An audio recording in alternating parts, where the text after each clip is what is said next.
Hello everyone and welcome back. This is TechMedic. Thank you for joining me. If you're a new EverQuest Legends player, then this video is for you. I'm going to go over some of the things that I figured out in order to go ahead and make life a little bit easier. So let's go ahead and talk about some of these topics.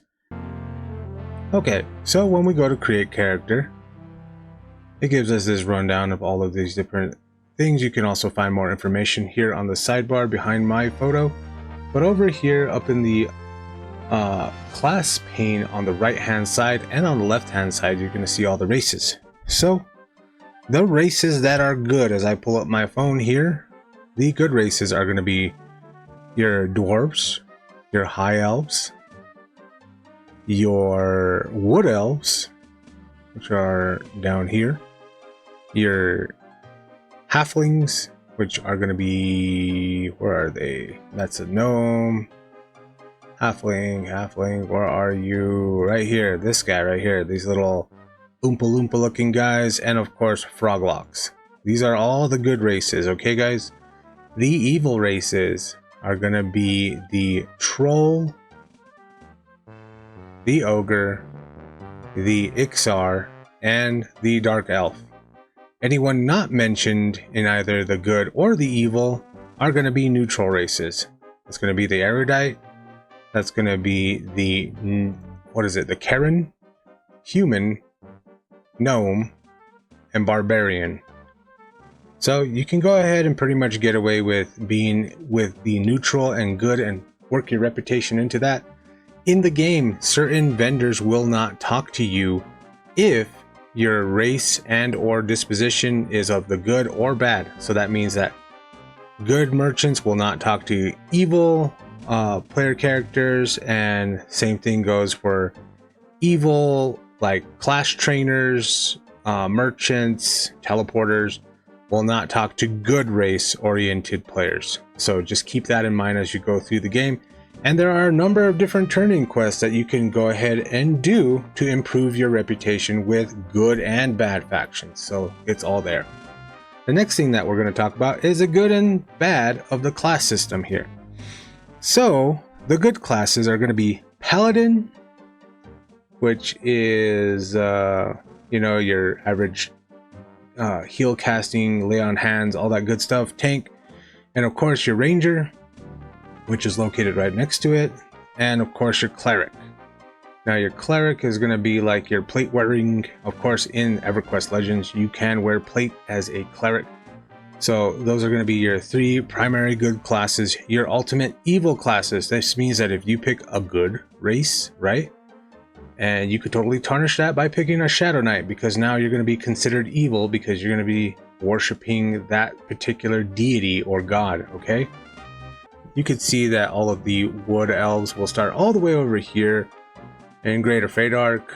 All of the dwarves and the gnomes and halflings will be starting over here in Rivenvale, and of course the half-elf and humans will be over here in Kanos, Ixar, Ogok, trolls and ogres down here in this localized area. And of course this is the current world map that you have right now. You can go ahead and take a look at this and or go visit the website in order to get this map. But this is basically the world as it is right now. This is I believe it's 82 different zones that is in EverQuest Legends. It is not all 35 expansion packs, so keep that in mind. And of course there is fast travel enabled in this. There is also translocators that you can utilize. There is binding, which is you can bind yourself to many of the soul binders so that you can have fast teleportation that way. And of course there are services from like druids and wizards which can go ahead and teleport you around the world, and you don't have to sit through like the terrible Ocean of Tears boat ride as you would in the past. But yeah, it is fun to go ahead and traverse through all these different areas, and you're going to be learning a lot about this world map. We'll get to it. It's going to be a long video, so hang in there guys. So let's go ahead and talk about some of the stuff in game. Okay everybody, we just picked our class, we got everything rolling, and of course we're jumping in game. First thing we're going to have to do is we're going to have to take a look at our skills, because by grabbing all those classes Those classes came with a bunch of things that we gotta now start leveling, and everything is learned by doing. So that means that if you're gonna be slashing something, feigning death, kicking, and or brewing alcohol, or drinking alcohol for that matter, you're gonna probably be awful at a lot of these things to start. In order to go ahead and start leveling these things naturally by doing them on a constant daily basis, you're going to have to train them at your starting city and or one of the local hubs, which is going to be Kanos and or Freeport. A lot of the trainers will be there for everything from your martial, magical to all of the in-between classes that you're going to go ahead and level. Now you're going to have access to 3 different jobs. Starting from level 10, you will get to pick your 3rd job and lock in your 1st. I highly recommend that you research your 1st job. A lot of people will not pick Warrior, Shadow Knight, or a lot of the other classes like Monk. You want to pick something that can do a little bit of everything so that it can mix in with other jobs. So that's my recommendation there. I picked Ranger because not only do they get a huge set of spells here, all of these are the spells available to Ranger, but you get things like Spirit of the Shrew, Call of the Sky, Spirit of the Wolf, healing spells, dot spells. You've got buffs that you can also equip. You've got a bunch of utility like Camouflage, Curing Poison, and permanent abilities like Hawkeye that you improve your ranged prowess out there if you're using a bow. And of course, there's a lot of things under the hood that your class doesn't tell you, like you get access to double attack, you get access to dual wield, you get access to a number of different armor types. You know, you get to wear heavy armor, you get to wear light armor, you get to wear magical stuff, or you don't get to wear stuff like this because if it's red, it's because it was serving for my Enchanter class that I usually play. But since I'm leveling other stuff, you know, it's redded out. And of course, you've got a pet tab in which you can go ahead and equip stuff for too. With those comes whatever subset of statistics that will coincide. So if you pick an Enchanter as your 1st job, you're probably not going to have high agility to mitigate a whole lot of the damage that's coming through and or dexterity that you're going to need for your melee hits.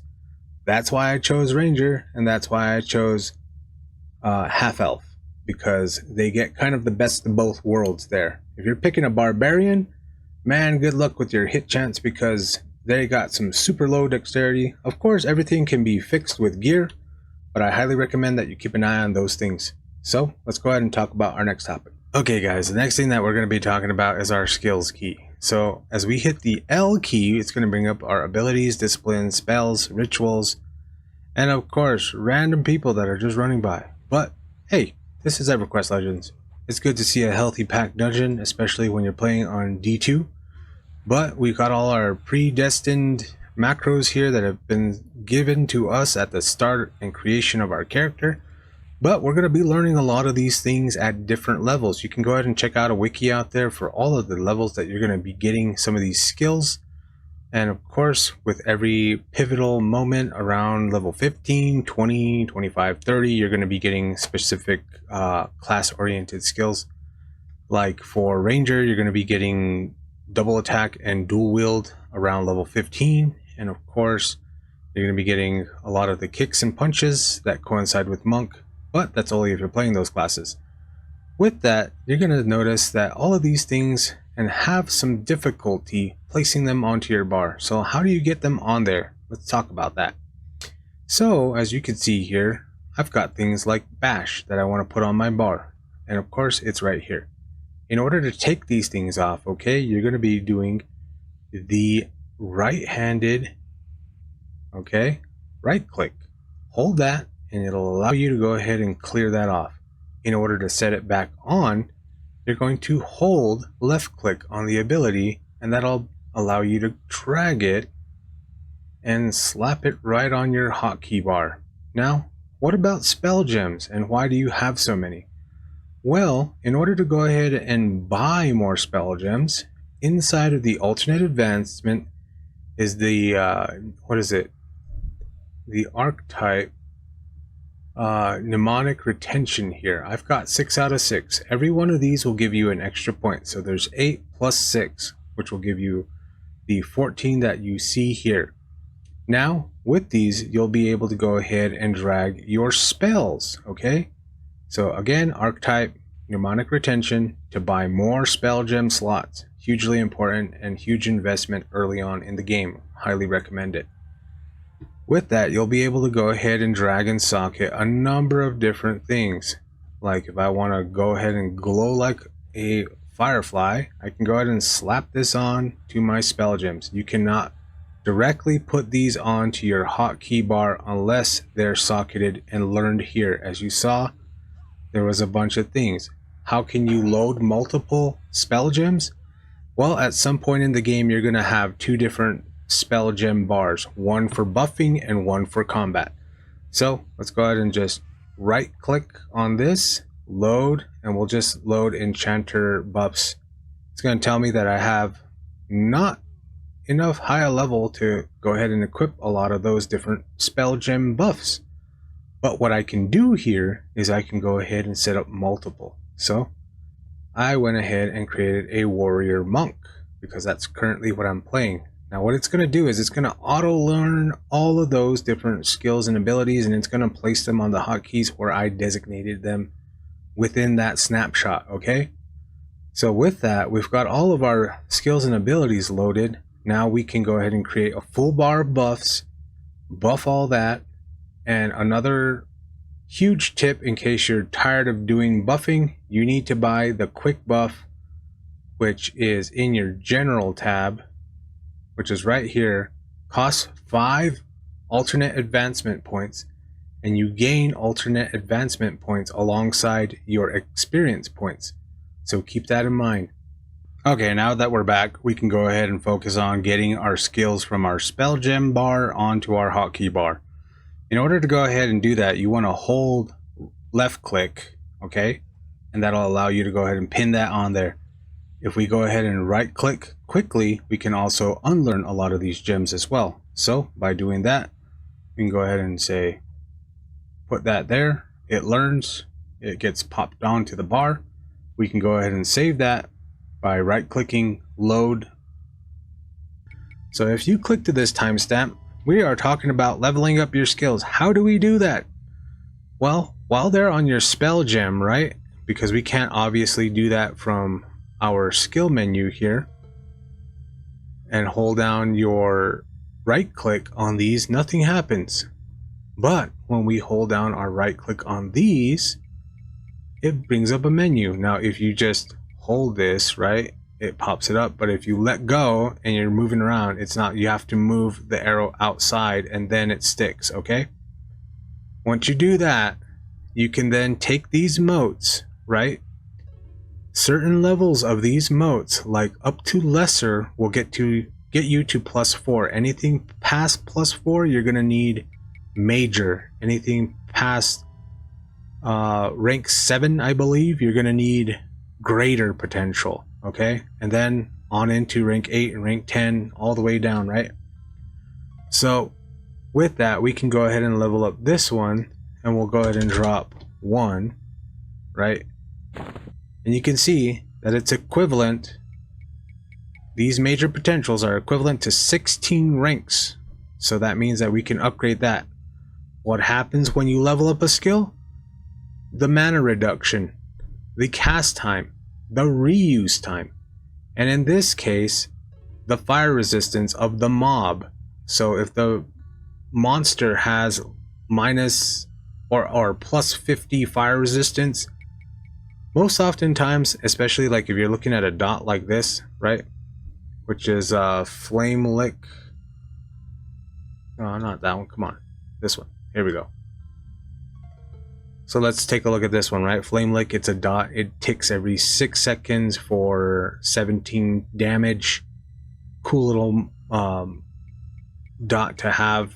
The explanation that I can give you here is that if the enemy type has plus 50 fire resistance, when you level them up with motes, basically this -75 will be applied, meaning that this dot will stick every time. Now this is huge for all you enchanters out there that are learning about dots and how to get things to stick. One, level them up. Your enchanter mesmerizes, charms are not only going to get the benefit from charisma statistic here, right, which it says influences prices on many vendors and influences success with charm and mesmerization on spells. Not only are you going to get this from charisma, but you're also going to get the resistance to the mesmerization or charm located here. It's going to say magic resist -90 and stuff like that. So it's going to guarantee that your mesmerizations hit every time and they stick. Not only that, on mesmerizations and dots, it'll increase the time, which increases the excess damage it's going to also deal as well. Not only that, but your damage will go up by almost like 30% in some cases. It's really amazing to level up these skills and abilities, and you do it by farming inside of dungeon tier 1 and above. So that's how you get all this ability. And remember, the mob types, in order to get a mote to drop, they have to be white, blue, yellow, and red. Yellow and red for the best opportunity for them to drop. And hopefully we can get one after this. So with that, we know all about equipping our skills and abilities. Now the next thing that we're going to be talking about is our auto skills. What are auto skills? Auto skills are things that will go on in the background. So we could also do this by macro. By typing auto skill, that'll give us a list of things that we can go ahead and turn on or off. It gives us the auto skill, the name of the actual ability, like Eagle Strike, and whether we want it on or off. You can also go directly in with the L key and look at these, scroll down, and choose to click them on or off. Now you're going to notice that some are unchecked here because I am playing Monk, and of course my kick will share the same cooldown as round kick. So that means that with all this being said, Tiger Claw also shares a cooldown with Eagle Strike. So that means we can use certain things. Now what's the benefit of this? Well, the benefit, as you're going to see here, is that these skills will go off by themselves in combat. And as you can see here, I can go ahead and cast, and after that cast is done, whenever it finds a moment, it will go ahead and shoot off that auto skill. Now you're probably asking, why isn't Bash going off? It's because I don't have a shield in my offhand, and right now it's not currently being utilized. But all the monk skills will currently do that. So that's why it helps to go ahead and utilize like warrior, which is a secondary, and of course the tertiary skill, right, for monk, offering all of these different combat abilities while I'm being able to use my ranger nukes like searing arrow, putting on a dot, and or healing myself for some damage here. You're probably wondering, what about crits? Because a lot of you will not see crits, and this is a huge point, is that until you get a point in Fury of Magic and Destructive Fury, you will, what is it? No, it is definitely Fury of Magic. Increases your chance to land a critical hit with direct damage spells. Okay, and there's a general one here too for Combat Fury. If you do not have 1 point in Combat Fury or Magic Fury, you will not crit at all. So you need to put your 1 point as soon as you earn a alternate advancement skill so that you can get access to criticals. So there's other types of criticals too, like Destructive Fury and Destructive Cascade, which are dots. And of course you get improved healing and healing criticals as well. So it's all built into the alternate advancement system. But let's continue our topic conversation on loot. You can store this inventory loot here. This will go into your storage tab, and you have 50 slots of equipment that you can go ahead and store. You also have the ability to sell the item directly for coin.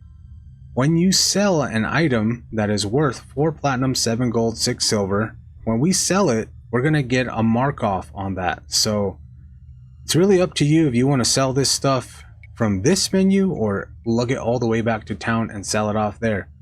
Really up to you what you want to do. So with that, let's talk about our UI. Now that we're sitting here, you can hold Alt and O, and that'll go ahead and bring up your options menu. Now inside of the interface here, one of the first things that you can do is change your old school looking UI into a modern with numbers that you can see, a tick meter that you can go ahead and alter. You can go into load and load default modern. You can load that skin in and you'll get presented with this. You can optimize this even more by clicking on the window, and you can actually do highlight tab color. You can make this whatever freaking color you want, right? You can make it whatever shade. I think it's a tint. So what is it? Alpha background. Let's do tint color, and we can say red, except it'll go ahead and tint that whatever specific color you want, and that pretty much solves that. But combat text. Now combat text, different colors. You got all your text here. You can choose which ones you want. I go ahead and set up all my melee so others hit you. Everything that comes from an enemy will be pink, right? Anything that comes from me will be white and or orange text for the criticals that we saw earlier. Same thing goes for pets. You can set up all your pets for my pet melee, my pet misses, my pet's flurry, rampage, responses, and spells. Why? Because you don't want to see all your pets' damage numbers. You want to actually get some information on yourself. So this is the way that you would do it. You also have to set it up in spells as well. Why? Because you got your melee separate from your pets, separate from your spells. So spells are going to have everything to do, like your pet spells right here. Your spells that your pet casts are located under spells here as well. And of course, anything that the enemy mob does, dots that are being hit on you, these are purple to me. And any damage that I do is like this, what is it, icy blue color that you've been seeing flying across the screen. So this is where you change all of this stuff. You can do the same thing for combat text. You can choose what velocity you want these numbers to pop off at. So if I want max velocity on that and I want these numbers to shoot off into outer space, I could. Or I could tone them down to 1%. Or I could have them fly off. You can change the different angle you want them to fly at. Right? So that you can get whatever you want here. So it's really up to you on how you want to set this stuff up. And of course, all of those texts will be changed across the board. You can see all of my general chat text. Please excuse those humans, but yeah, everything is located under that, and you can locate that specific menu again from holding Alt and pressing O. Yeah, I think that's all that's rattling around in my brain cage for now. If there's something that I missed, or if you got more questions, please go ahead. Definitely like, subscribe, comment. I am playing on the Halas server, and say hi if you're around. But with that, guys, thank you very much for your time. Again, subscribe, comment, do all that good stuff, and we'll see you all in the next one. Have a good night. Bye-bye.